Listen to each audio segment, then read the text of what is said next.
Hello hello à tous mes héros et héroïnes du quotidien, tous ceux qui veulent une vie meilleure et heureuse après leur divorce. Bienvenue sur la chaîne Surmonter un divorce, je suis Sandrine Bartoli, coach et thérapeute experte pour surmonter un divorce. Car oui, il est 100% possible d'être heureux ou heureuse après un divorce. Aujourd'hui, je vais aborder un sujet très délicat qui concerne toutes les personnes qui se sont séparées ou qui ont divorcé d'un pervers narcissique et qui doivent se reconstruire.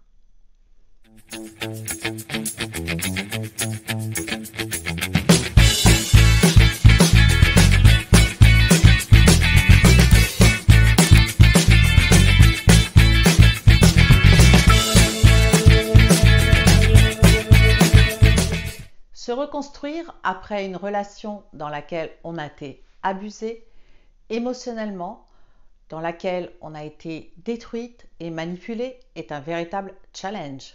Pour cela, il est important de comprendre le pourquoi de la situation. Pourquoi on a attiré un pervers narcissique dans sa vie? Pourquoi on a perdu confiance en soi et son estime de soi? Qu'est-ce qui s'est passé pour en arriver là? Probablement, tout au long de cette relation, une croyance, une conviction profonde s'est installée ou était en toi qui est « je ne suis pas assez bien, je n'en suis pas digne, on ne peut pas m'aimer, je ne suis pas assez intelligente, je ne suis pas assez jolie, je ne suis pas assez… etc. » En pensant profondément « je ne suis pas assez bien » signifie que tu autorises l'autre à te dire qui tu es, à juger ce que tu fais, à te dire quoi penser. Lorsque tu perds la valeur que tu as de toi, ton estime, ta confiance, tu te perds complètement. C'est comme cela que tu vas donner le pouvoir à l'autre de te contrôler. Alors, pourquoi? Voici les 4 raisons pour lesquelles tu as autorisé l'autre à prendre le pouvoir sur toi. La première raison est que tu n'as jamais appris à te connaître, à te connecter à toi-même. Donc c'est très facile pour un manipulateur de pouvoir dire que lui te connaît et c'est ce qui est bon pour toi. La deuxième raison est que tu n'as jamais appris à avoir confiance en tes intuitions.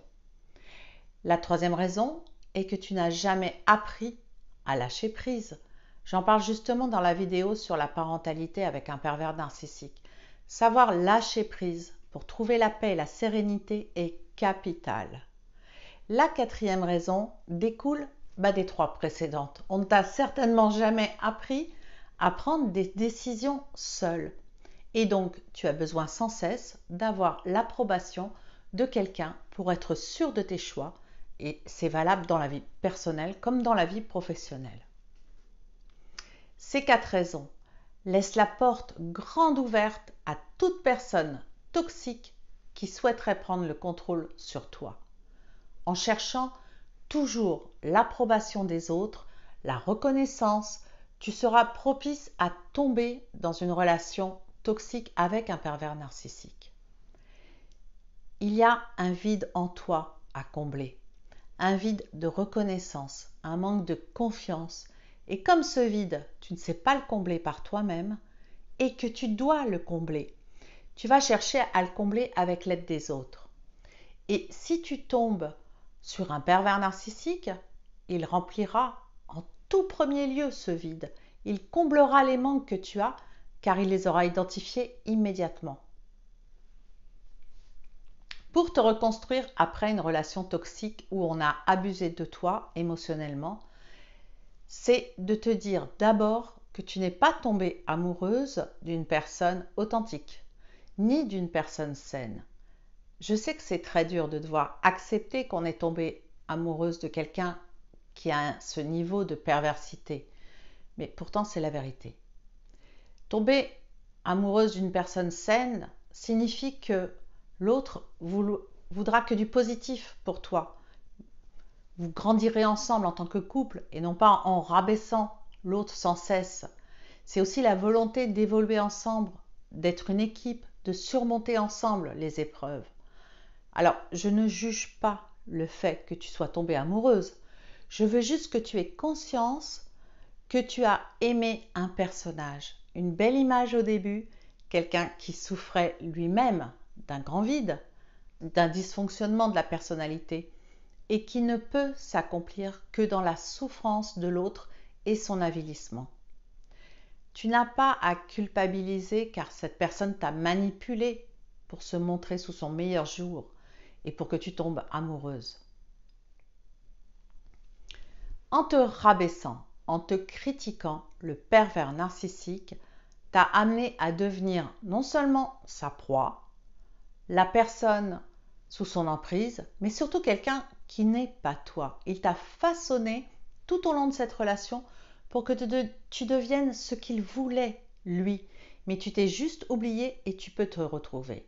Pour cela, tu dois reprendre le contrôle de ta vie, réapprendre à t'aimer et surtout à ne plus tenir compte de ce que disent les autres. Fais-toi confiance, tu es une bonne personne, tu as des qualités, tu es un bon parent, tu es une bonne amie, tu fais du mieux que tu peux, que ce soit au travail ou ailleurs. Il est important que tu prennes conscience de cela. C'est une nouvelle vision que tu dois avoir de toi et qui va te permettre de reprendre confiance en toi. Je me souviens très bien dans la relation que j'ai eue avec mon ex, ne pas me reconnaître moi-même dans certaines de mes réactions. J'avais parfois le sentiment de devenir folle, hystérique et surtout de n'être jamais à la hauteur, que ce soit avec les enfants, avec l'entretien de la maison, avec lui. Pourquoi ?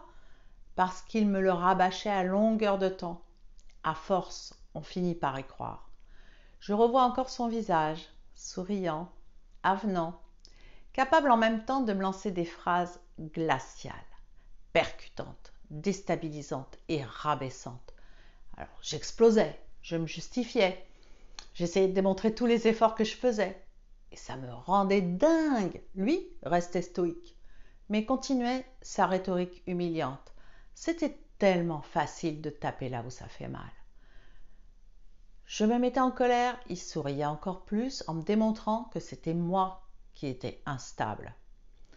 Alors, c'est en faisant un travail personnel et psychologique sur moi, en me focalisant sur mes qualités, en recherchant mon potentiel, et ce n'était pas une mince affaire, je ne me trouvais aucune qualité et aucun potentiel, que j'ai réussi à avancer. J'ai réussi à m'aimer, à me trouver de la valeur, à déterminer mes qualités, à trouver mon potentiel. Cela a changé le reste de ma vie et surtout la qualité de ma relation aux autres.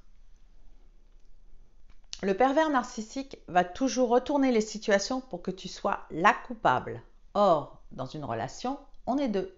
C'est très facile d'épingler l'autre, de le rendre responsable d'un échec. Mais c'est faux. Les torts sont des deux côtés et il faut s'en convaincre. Tu n'es pas responsable de l'échec de ta relation à 100%. Il a des torts et tu as les tiens. Analyser ses propres torts, en prendre conscience, fait aussi partie de la reconstruction, ce qui te permettra d'apprendre pour les futures relations. Identifier ses torts à lui est tout aussi important. Ils te permettront de prendre conscience qu'il a commis des erreurs, surtout quand tu as réalisé et identifié que cette personne est un pervers narcissique. Tu dois repartir de zéro. Et ce que je veux dire par là, c'est que tu dois sortir de cette relation toxique. Et si tu regardes cette vidéo maintenant, il y a de fortes chances pour que ce soit vraiment le cas. Tu en aies envie. Tu es épuisé émotionnellement, mentalement et physiquement. Tu te sens probablement comme s'il était impossible de continuer tellement tu es abîmé. Tu te sens si à terre que tu n'as même plus de refuge où tu ne te sens pas épuisé. Alors, quand je dis que tu pars de zéro, je veux dire que tu pars du bas de l'échelle et que tu vas te remettre au travail pour te reconstruire. Tu vas apprendre toutes les choses que tu n'as pas apprises en grandissant et que tu étais censé apprendre. Tu vas réfléchir sur cette relation. Tu vas tout analyser et en tirer tous les enseignements afin de garantir que ce type de situation ne se reproduise plus jamais. Et quand je parle de repartir à zéro, c'est aussi apprendre qui tu es. Oui, qui es-tu ? Qu'est-ce qu'il y a au fond de toi ? Quelles sont les choses que tu veux dans ta vie? Que veux-tu que ta vie soit? Tu sais, je pense que ce sont des questions primordiales, tellement importantes que l'on doit se les poser maintenant, si ça n'est pas déjà fait. Tu dois apprendre à te connecter à toi-même. Tu dois apprendre à être le maître de toi-même. Tu dois apprendre à t'apaiser, à lâcher prise. Et tout cela, c'est une pratique que tu dois faire quotidiennement. Il ne faut pas beaucoup de temps pour apprendre ce genre de choses. C'est juste quelque chose que tu feras pour le restant de ta vie. C'est comme apprendre à faire du vélo. L'apprentissage prend un petit peu de temps, mais après, une fois que tu sais en faire, c'est pour la vie. Il te faut apprendre à rester connecté à ce que tu es, ce dont tu as besoin et ce que tu veux dans la vie. Parce que c'est l'occasion de repartir de zéro et de redémarrer ta vie. Maintenant, tu as la possibilité de faire ce que tu veux de ta vie, que ce soit changer de carrière ou juste changer d'emploi, déménager, trier aussi tes amis ou faire une nouvelle rencontre. Quoi qu'il arrive, dans ces domaines de la vie, le travail que tu fais sur toi maintenant va déterminer toutes ces choses. Pour parler de toi de manière positive, tu dois apprendre à gérer tes émotions. Tu dois t'entraîner à être maître de toi-même et avoir ce dialogue intérieur et cette conversation avec tes émotions, avec tes pensées. Ce sont d'énormes outils à avoir et dont tu auras besoin aujourd'hui. Ce qui signifie prendre le dessus sur tes pensées négatives qui te submergent, les adresser, les gérer et passer à des choses ou à des actions positives. Lorsque tu commenceras à faire ce travail sur toi, même tes amis et ta famille verront la différence. Quand tu fais ce travail sur toi, tu deviens un faisceau de lumière. Ta vibration augmente et les gens sentent que l'énergie se déplace en toi et que tu attires une énergie positive car tu en dégages toi-même. Tu n'es plus une victime. Non, c'est fini. Tu n'es plus quelqu'un qui laisse les autres te dire qui tu es, car tu sais qui tu es. Tu t'aimes et tu aimes la vie. Tu es prête à créer la vie dont tu as toujours rêvé. Et c'est vraiment un endroit passionnant où il faut être. Alors ne regarde pas toujours où tu es actuellement, ou même où tu étais avant, mais regarde devant toi et surtout là où tu voudrais être. Là où tu es actuellement, dis-toi que c'est temporaire. Tu n'y es que de passage et tu vas t'en aller.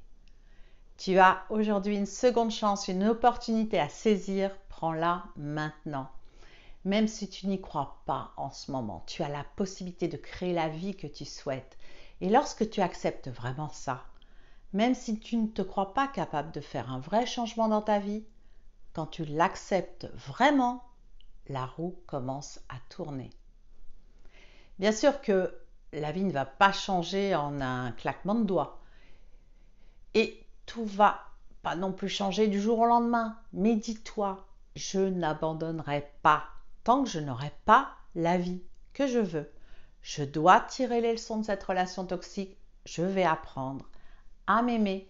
Et quand on est si tenace, si passionné et motivé par ce genre de choses, la vie change, vraiment. Et elle devient encore meilleure que ce que l'on aurait pu imaginer.